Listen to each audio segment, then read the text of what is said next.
एक हरे भरे गांव में सुमित और अमित नाम के दो भाई रहते थे।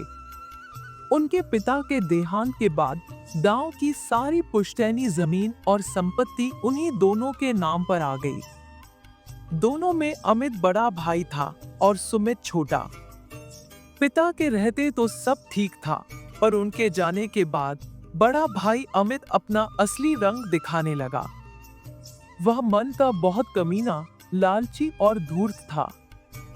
वह हमेशा से ही चाहता था कि सारी जमीन पर उसका कब्जा हो जाए।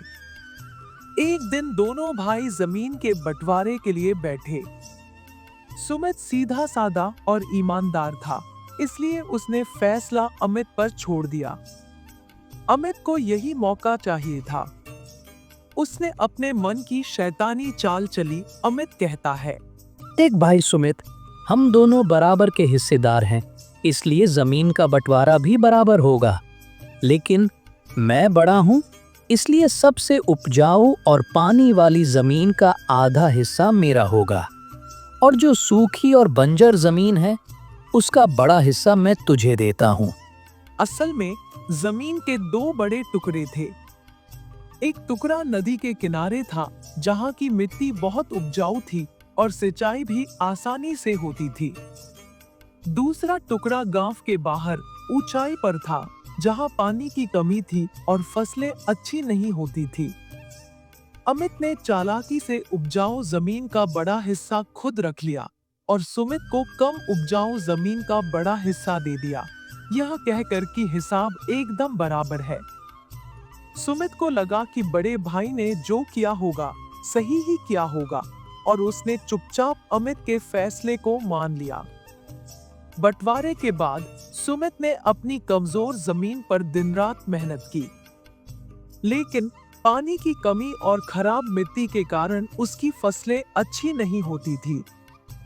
सुमित बहुत दुखी रहता, पर अपनी मेहनत और लगन नहीं छोड़ी। दूसरी तरफ अमित अपनी उपजाऊ जमीन पर कम मेहनत में भी खूब फसलें उगाता और ढेर सारा पैसा कमाता था। पैसे आने पर उसका लालच और घमंड और भी बढ़ गया। वह अक्सर सुमित को ताना मारता और उसका मजाक उड़ाता था। मैंने तो तुझे इतनी जमीन दी, फिर भी तू कुछ नहीं कर पाया। ये किस्मत का खेल है भाई। सुमित को एक दिन गांव के एक समझदार बूढ़े किसान ने देखा। उसने सुमित की मेहनत और उसकी जमीन की समस्या को समझा और सुमित को सलाह दी।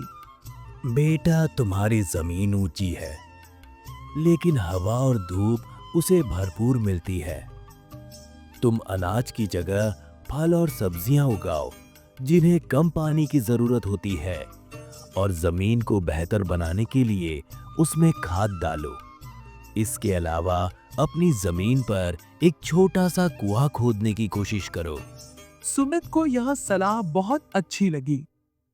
उसने तुरंत उस पर अमल करना शुरू कर दिया।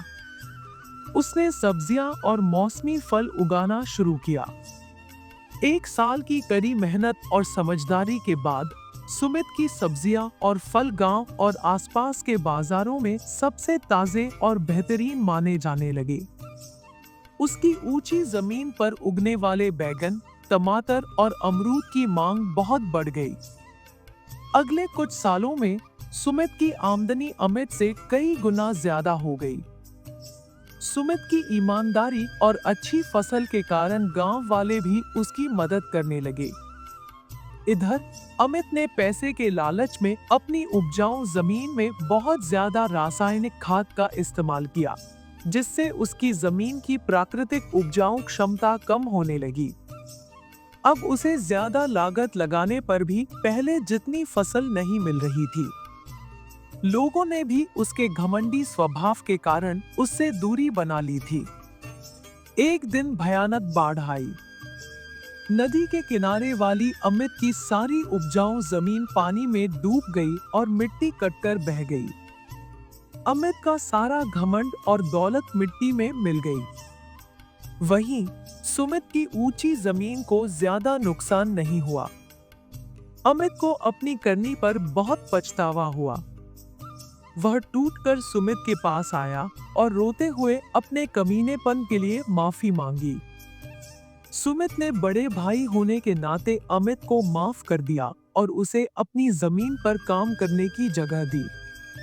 यह कहानी बताती है कि मेहनत, ईमानदारी और समझदारी लालच और कमीनेपन से हमेशा बड़ी होती है।